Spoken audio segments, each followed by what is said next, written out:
अयो इमतिया ढाबा स्टाइल अंडा मसला केबे घरे बनईछ। अंडा को सिझे सारा पर आग आम पैन रे तेल नबा।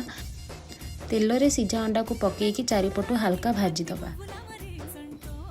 एबे तेल रे टिके जीरा पियाज टमाटो अदा रसुण पेस्ट हलदी जीरा धनिया गुंड आउ चाट मसला आउ अल्प टिके पानी देकी मसला को कषिबा।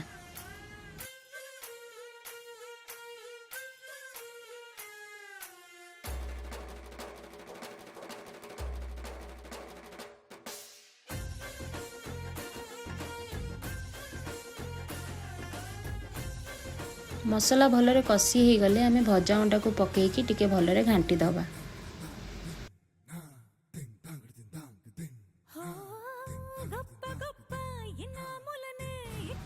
शेष रे धनिया पत्र पकईकी आमे गैस को ऑफ कर दबा।